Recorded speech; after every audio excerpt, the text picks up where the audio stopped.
Okay, we've got a lot to talk about with UFOs today, so get in here. This is Jack with Cosmic Road. I'll talk about UFOs and the paranormal. Please hit like and subscribe and let me know what you think in the comments below. Yeah, to start with, Ross Coulthart sat down with Jim Segala, PhD, scientist who worked at both Skinwalker Ranch and Blind Frog Ranch, interestingly. He worked for years studying the phenomenon behind the secret of Skinwalker Ranch. And he had some really interesting stuff to say. I encourage you to go watch the full interview.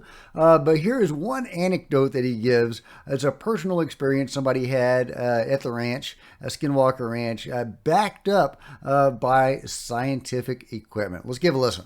Quoted as saying, immediately after you've picked up some data that actually corroborates this, they say, quote, "I am telling you, last night was such a crazy night.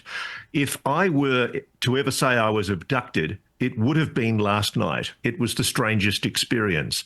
Can you tell me, I don't expect you to know this off by heart, but can you tell me, do you recall what you picked up in terms of correlative, measurable data at the exact point that that person described that experience? Right.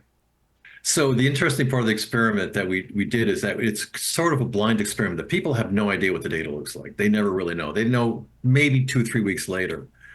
But they just put these like things in, and this one popped up one night, and I looked at it and I said, well, that's interesting. And when they pop up, they also show the system shows you what's going on in all the other sensors, and all of a sudden I had to see at the exact moment that person said that, leading up to that point, there was this enormous electromagnetic spike and gamma spike simultaneously in two of the sensors. So it was like the person had this incredible dream or whatever happened to them. They had this feeling that there were, something was going on with them. And I looked at the recording of the sensors, and that popped out. There was this enormous amount of electromagnetic energy and gamma energy in the room. Just to give the viewers the exact numbers, it was 22 times the normal levels of gamma radiation. Yes, I forgot about that. Yeah, that's 10 times the normal levels of microwave radiation. That's incredible. It's incredible that this is a personal experience that this person had backed up by scientific data. That's the amazing thing about the investigations into Skinwalker Ranch, is that it is backed up by an incredible amount of data. Videos, FLIRs, ground penetrating radar, all sorts of stuff has been brought to bear on the secret of Skinwalker Ranch, and they've got a lot of data that is repeatable, including lots of weird things. They'll do drum circles and they'll have strange phenomenon. It's not all technological. It is very, very strange. I can't wait to learn what the hell is going on at Skinwalker Ranch and also Blind Frog Ranch. I watched that show too. Very interesting. Also in the Uinta Basin.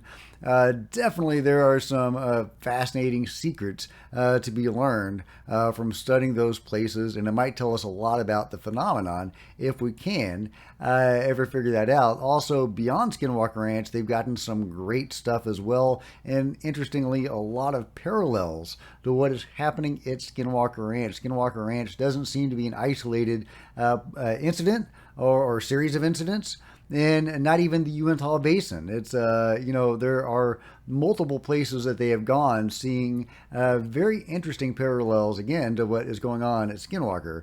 I would love to know what's going on. If you have any theories, let me know in the comments below. Jim also had this to say, and this was a little interesting, a little disturbing, but interesting. This is from David Haith, who did an excellent breakdown of the interview. Skinwalker Ranch scientist Jim Segala says in this interview that although paranormal events at the ranch are authentic, a lot may be recreated for the cameras. He said, "I would ensure that a lot of what happens is verifiable to the point where you can do it. The problem comes in how do you get it to happen on camera? It's very, very difficult to do. So a lot of what you're seeing might not be real time, but it is authentic, and that it happened at some point and was recreated somehow." So he doesn't give any specific examples of events that were recreated, and he also uses the word might.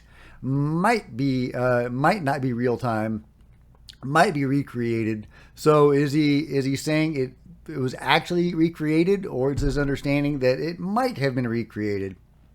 I would love to drill him down on that, to nail him down on that, and get some more solid information about what on the show, The Secret of Skinwalker Ranch, may not be as authentic as we would like. Now, it's a reality show. Reality shows have a bad history of recreating stuff or just outright fabricating stuff. So I would hope that's not going on at Skinwalker Ranch, but I am not surprised that the phenomenon is elusive and hard to get on camera. So I would really love to learn exactly what Jim Segali means by this. If you have any ideas, let me know. Meanwhile, Jaime Maussan has met with Tim Burchett to talk about the Nazca mummies. Now, I'm going to do a longer dive into this later, but I'm very excited that potentially Congress could get involved in the Nazca mummies. I'm not hoping for much. They probably won't want to really go there. It's still seen as fringe somehow. I don't know how it can be seen as fringe. I mean, we've got bodies, y'all. We've got bodies. It doesn't get any less fringe than that. But they may not want to damage the efforts of UFO disclosure in the halls of Congress with what is seen wrongly as fringe. But nevertheless, Tim is meeting Jaime to talk about this. So we can only hope for the best outcome on that. It's hard not to get a little excited about that. So we'll see what happens, and I'll definitely be talking about this more later. Meanwhile, Coast to Coast is sharing this video of some people who may have seen a Bigfoot or a cryptid on a hike. Now, we have to use our own discernment about this. To me, this looks a little sketchy. But, yeah, you never know. You never know. I don't think that's the Bigfoot. That's another hiker. And he's pointing to this figure up on the hill. And so they look at this thing and they zoom in. And it's kind of ape-like. And it's, kind of moves away from them. And then they run over there to try to find it. And, of course, they don't find it. But here it is. This is the creature they were supposedly seeing, or a man in a suit, whatever it was. Again, that's the hiker, and he's pointing at this guy, this alleged Bigfoot or whatever it's supposed to be. To me, it looks like a guy in a suit. But anyway, it's an interesting capture. You never know. Let me know what you think this fella is. I'm going with the man in a suit, but let me know what you think in the comments below. Meanwhile, is this proof that giants used to walk among the human beings? This is art from ancient Nubia. What do you think, guys? Do these depictions of humans interacting with giants? I mean, that's the foot of a giant. And these are humans attending this giant figure, this king, and another giant king. What do you think? Did giant kings once rule people? Most of the giant stories that we hear about, like the Kandahar giant, depict very barbaric, bloodthirsty giants. Probably not, suited to be kings. I hope not. I mean, maybe. Maybe.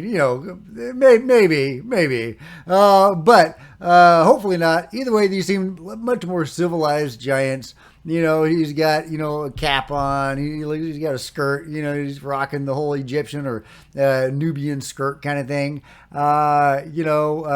Very different from the sorts of giants that we see depicted in most mythologies. The Native Americans fighting, again, barbaric giants. But could they indeed have lived amongst people even as rulers? And could this be evidence of this? Now, ancient depictions of all sorts of beings pop up, alligator-headed figures and all sorts of fantastic gods and, monstrosities. So this is definitely not proof of anything, but it's certainly suggestive. So let me know what you think. Could giants have once lived amongst people as rulers? I think that's really intriguing. Meanwhile, check this out from the debrief. Anti-aging secrets revealed. Regenerative genes extend lifespan in study revealing genetic fountain of youth. Okay. In a groundbreaking study, genes from regenerative organisms were found to rejuvenate intestinal stem cells in common fruit flies. Researchers at the University of Tokyo's Graduate School of Pharmaceutical Sciences studying the effects of cellular regeneration on aging found that adding regenerative genes from one species of multicellular animal with the ability to continually regrow stem cells to another that lacked the ability resulted in significant gains in stem cell regrowth.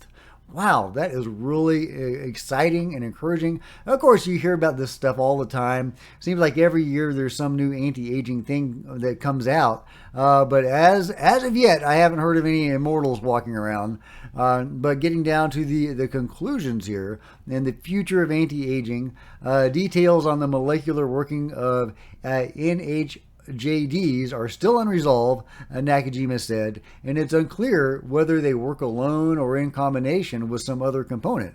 Therefore, this is just the start of the journey, but we know now that our modified fruit flies can serve as a valuable resource to uncover unprecedented mechanisms of stem cell rejuvenation in the future. And humans' intestinal stem cells decrease in activity with age, so this research is a promising avenue for stem cell-based therapies.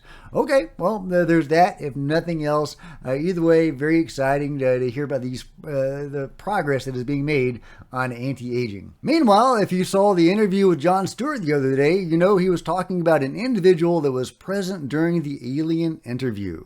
And now that individual has been revealed. As the Wand says, alien interview researcher Jon Stewart has stated that the late Robert Gray was an observer in the room for said interview. The Wand is intrigued since his name does not appear in any UFO lore. Lieutenant General Robert Earl Gray was the first African American to become the commanding general of the U.S. Army Signal Corps and the first African American commander of Fort Gordon, Georgia, which conducts advanced training for military occupational specialties. So yeah, there you go. This is the gentleman, or one of the gentlemen, who may have been present during that alien interview. John's research on the alien interview has convinced me that that is a real being that we are seeing, very tragically, because it went into distress during the interview, during the video. Then apparently shortly after the video ended, the being died. How many other beings are kept in captivity in this alien retention program? How are they being treated? We don't know. It's one of the many, many reasons why we need answers for all of this. And obviously, it would be nice to be able to confirm that this individual was in fact there. So hopefully more evidence on that will be forthcoming. It'd be great if, maybe he had told a family member, right? And maybe that family member will come forward. Stuff like that happens. So fingers crossed for more information. Meanwhile, from Nick Pope, the UK government says it no longer investigates UFOs, but the Ministry of Defense just confirmed to me that 2 members of staff from Defense Intelligence attended the inaugural UAP working group meeting held at the Pentagon last year. An interesting revelation. And he shows this document, and there you go. So yeah, in regards to questions, well, I'm not going to read it, but there you go. The UK is still definitely involved with the Five Eyes in whatever the hell they're working on in regards to UFOs. But yeah, they had this meeting, and they are continuing to be engaged in the UFO topic one way or another. Meanwhile, speaking of Jim Semivan, here he is talking about a scary meeting that he attended at the CIA back in the day. It was at CIA headquarters, and I was asked to, get a conference room for about, around 6-7 hours. I thought that was unusual, and I didn't know the people who were coming, and but they had as many clearances as I had, and they had a no escort badge. So that's highly unusual. So they came in, I met them at the door of the agency, and we walked into a conference room, and we stayed there for like 6-7 hours, and they proceeded to scare the living hell out of me. And they did. It altered my life completely. But it wasn't then. It was then, I described to them in much more detail. And then one of them basically said, "Oh, you ran into and then he gave me the name, and I had never heard of that before. Anyway, he goes on, but there you go. The people in the CIA knew about this type of being that he had encountered and said, oh, well, that's an X, right? So, yeah, they know stuff. And whatever they revealed during that, 6-hour meeting that they didn't even, have to have escorts to enter, scared the living crap out of him. So what did they reveal? What do they know? Does this corroborate Tom DeLonge's or Jill, John Stewart's DARPA whistleblower's information about, scary aspects of the phenomenon? It would be really intriguing to find out, because I don't think that, in that secret CIA meeting that they were intentionally spreading disinformation. That wouldn't be what that meeting would be designed to do. It would be designed to share real information with other people involved in whatever they're doing. So, so maybe they were sharing wrong information that was colored by disinformation, but we can't ignore the possibility that there are very scary aspects of the phenomenon that the control group is dealing with. And I think that's a strong possibility, and it does not justify their actions in my mind, but it does open the door to justifying some of it, at least a little bit. Reality is not classified. Reality should not be classified, but they are making it classified. We seem to live in an artificial bubble created by the cover-up. An artificial bubble where we don't know about UFOs or metaphysics or anything like that. We just go about our everyday humdrum lives for the most part, totally ignorant of all of this stuff. Meanwhile, the people with the knowledge keep this from us, and they go about their business, right? They think they have a right to this knowledge, but we don't. And nothing can justify that. It hasn't driven them crazy. They're not running amok through the streets, driven insane by this information. So why do they think they have a right to it and we don't? Meanwhile, Ronnie Vernick gives us an update on what he has been able to accomplish since coming back from the Amazon and, accumulating the data that he was able to accumulate about the UFO flap gripping parts of the Amazon. He says, very happy to announce that my scientific endeavor to research anomalous phenomenon in Amazon jungle was selected by NHIR to have their support, and from now on, I'm part of the NHIR UAP research team. I would also like to thanks to Dr. Andre Massaferri from Brazilian Center for Research in Physics in CERN, who is my supervisor on cosmic rays and high energy physics research to support also this new project. And if you're wondering who NHIR is, because I was, here's about the NHIR Institute. The NHIR Institute is focused on advancing science and policies surrounding UAP that is linked to non-human intelligence, founded by Australian neuroscientist and businessman Dr. Anton Uvarov. Our team I'm sticking with that. Our team and those we work with share the conviction that there is a critical need to support and progress collaborative scientific research into the phenomenon.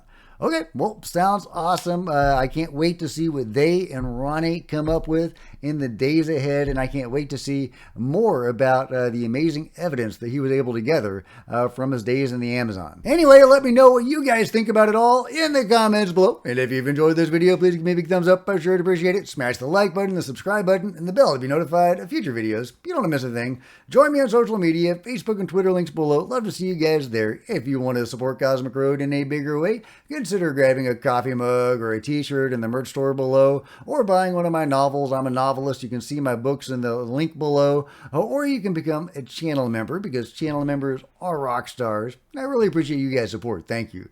Meanwhile, there's plenty of other videos on the channel, and I'll see you guys next time. This is Jack with Cosmic Road, signing out.